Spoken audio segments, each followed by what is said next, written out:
The healthy infant laid his hands on his ailing, dying twin brother as they were resting side by side. Then something happened. Everyone started crying incessantly thereafter. Welcome to USA Stories channel. Do not forget to subscribe and activate the bell button to receive all new updates. Now let's go to the story. All of this began with a single adolescent girl called Catalina. Her parents wanted her to become a dentist since they were successful dentists. They had given up everything to give her the best chance at a bright future. Catalina also failed to mention that everything would go according to her parents' plans. Her plan was to work for her parents' company after college and find a suitable partner. Amidst all these lovely schemes, there was one more that was a little out of the ordinary. Catalina had no desire to have children. She saw the suffering, the tears, the responsibilities that her parents had endured in an attempt to make her happy, and she wanted none of it. She didn't want to raise her children in a society where everyone was always fighting something because there was so much pain in the world. After a few years, Catalina went to college and discovered a world other from the idyllic existence she had known. Doing housework was so tough for her. Everything in her life appeared to be in disarray. She even paid someone a lot of money to complete all of this. She discovered that her parents had never taught her how to support herself. Everything had been laid on a silver platter by them. Her life has now become extremely difficult and intricate. If it was hard for her to fend for herself, then how would she be able to care for her children? Her determination to avoid having children, now, in the future, or even in her next life, was only strengthened by all of them. Catalina began working with her parents just before she left college. She also met Alex at this time, a boy with whom she fell profoundly in love. With his successful business and excellent family background, Catalina's parents were confident she would have a happy and stress-free life with him. This couple discovered during a talk that they weren't currently interested in starting a family, but Alex was willing to entertain them later. Sadly, they made a grave error that resulted in a fatal incident. Neither of them talked about their future intentions about this. After a few years, Alex got down on one knee and proposed to the woman of his dreams, believing the moment had come for them to get married. But what followed gave him the impression that he was kneeling in front of an unknown person. Just a short while after Catalina said yes to his proposal, the couple was still enjoying the moment's exhilaration when Alex made an unexpected suggestion. It would be best for them to have children when they are 30 or 35, he advised his girlfriend. But he received the greatest surprise of his life. She informed him that she was completely opposed to having children. But before she could finish speaking, Alex lost it. He thought she had lied to him. He yelled at her, full of rage and retaliation, saying all kinds of horrible things that not even an enemy should hear. He didn't even know how wrong he was until he was finished, at which point he detested every part of himself. He realized how much he had wounded her. The lady he had just made unhappy was standing right in front of him, grinning as pretty as he had ever seen. "It's fine. I forgive you," she continued. Alex was amazed at his good ears when she spoke those things. Without warning, he started crying and Catalina followed suit. "I really love you, and I would do anything to make you happy," he said. "Without children, we would live forever." Those were the most lovely words she had heard in a long time at that very moment. But although she saw it as a sentimental reunion, this man was actually planning something quite sinister. You know, there's this proverb that says that when you love someone, you have to give something up, and sometimes that something may be letting go. However, Alex wasn't prepared for this. He wasn't prepared to give her the type of life she desired, and he couldn't let go of his own dreams. Overcome by avarice, he committed a heinous act. When they returned home that evening, they ate dinner and then went to bed. Alex climbed to his feet, tiptoed to a wardrobe, and did the unimaginable after he was certain Catalina was asleep.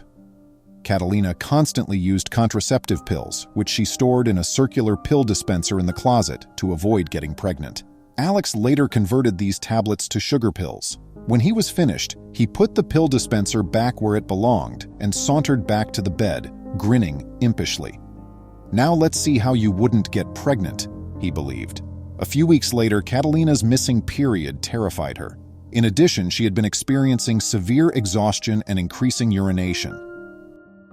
Had the medications failed to produce the desired results? Was she carrying a child? Fearing for her life, she hurried to acquire a pregnancy test. The test revealed she was 5 weeks pregnant, which greatly shocked her. There were not enough words to express how furious she felt.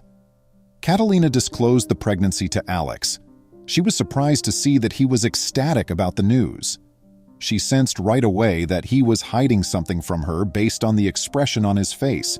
Then she asked rather directly why he was happy. Alex insisted that fate had decreed this result, even though she had made it obvious to him previously that she didn't want children. She was still unaware that Alex had anything to do with it, and she detested him deeply for his happiness despite her anger and inability to be with him at this point. She needed time to consider, not even sure whether she was going to keep the babies. After telling him she would never want to see his unfortunate face again, she hurried out of the house and moved in with her parents. She soon found out she was expecting twin boys, but it didn't make her feel any better. She was sad the rest of the pregnancy until it came time to give birth. Regretfully, a negative incident occurred. The physicians hurried over to her shortly after the babies were born and instructed her to brace herself. His words, "One of the kids may not survive," broke Catalina's heart. Whether something happened to the children, she did not know whether she would live.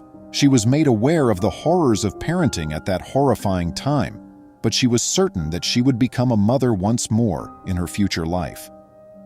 One twin was placed in an incubator due to his lower-than-average size and weak heart at birth. Upon seeing her second son's look, Catalina realized he was missing his twin brother.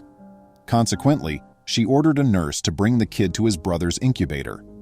All she wanted to do was bid the young lads, sadly, farewell. However, what ultimately transpired exceeded everyone's expectations. The healthy child hugged his ailing sibling a few seconds after they had positioned the twins side by side. He seemed to be providing him with the power he was lacking. At that moment, a miracle took place. Vital signs improved for the unwell youngster while the twins hugged. There were no adequate words to express to all those in attendance what had just transpired. The ailing twin was kept near his sibling by the physicians as the weeks went by, and everyone was shocked by how quickly he recovered. When the boy gained sufficient strength, the doctors cleared them to return home. The door of Catalina's maternity room opened slightly that day as she was about to leave, and she saw someone she had assumed would never exist again. It was Alex. He carried a deck of cards as he approached her. He handed out the cards one by one and, with a sad heart, informed her he had a confession. These were the words on the cards that she read. "I apologize for forcing you to become a mother before you were ready. All I wanted was to have children, and I felt like I could get you to reconsider as well. I gave you sugar tablets instead of birth control, which is why you're in so much agony. I'm ready to make apologies if you give me the chance, even though I know you might never want me in your life again." Catalina started crying uncontrollably the moment she finished reading. She never would have thought he would turn on her in such a manner. How could he act so readily against her will and still profess to love her? It isn't the essence of real love. She couldn't stomach his selfishness, even if this choice had given her the greatest gift of her life. "I can't let you back into my life," she said to him after gathering herself and letting go. "You blew the opportunity to handle things the proper way.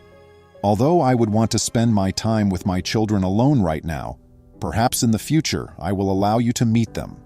She gave him a little grin and added, "I hope you have a great life." She then showed him the door. He had nothing else to say and turned to leave, pausing only to give the door one more look. She returned to her boys and gave them a loving look after he departed. Right now, they gave her the willpower to battle through all of her shortcomings. Her motivation to go for the stars and beyond came from them. She was determined to be the greatest mother there could be. Please remember to subscribe to our channel, give us a thumbs up, and turn on the notification bell so you won't miss any of our videos. If you enjoyed the tale, the next video that plays on your screen will probably move you too.